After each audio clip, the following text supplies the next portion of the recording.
بسم اللہ الرحمن الرحیم۔ اللہ کے بابرکت نام سے شروع کرتا ہوں جو بڑا مہربان اور نہایت رحم کرنے والا ہے۔ دیکھتی آنکھوں سنتے کانوں کو میرا سلام پہنچے۔ سورۃ الفاتحہ کے بارے میں دلچسپ معلومات۔ فاتحہ عربی میں کھولنے کو کہتے ہیں۔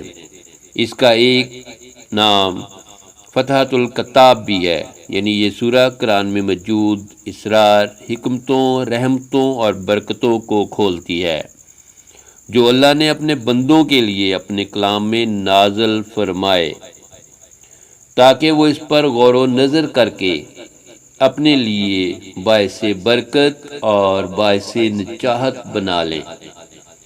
سورہ فاتحہ کے لیے حضرت علی کرم اللہ وجہہ نے فرمایا، اگر میں چاہوں تو سورہ فاتحہ کی اتنی تفسیر لکھوں جس سے 16 اونٹ اٹھا سکیں۔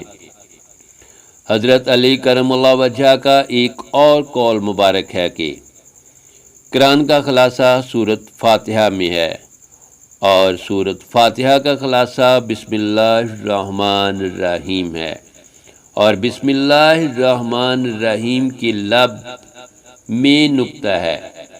بے کے عربی میں معنی ہے کے ساتھ، یعنی اللہ الرحمن الرحیم کے نام کے ساتھ۔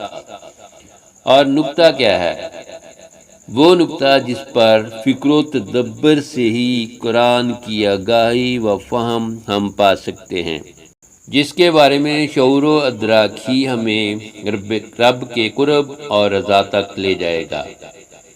اللہ کے کلام کا نقطہ نظر سمجھ کر عمل کر لیں جو اللہ نے ہمیں اس زندگی کے معاملات گزارنے کی رہنمائی دی تاکہ بعد از موت والی زندگی سنوار سکے۔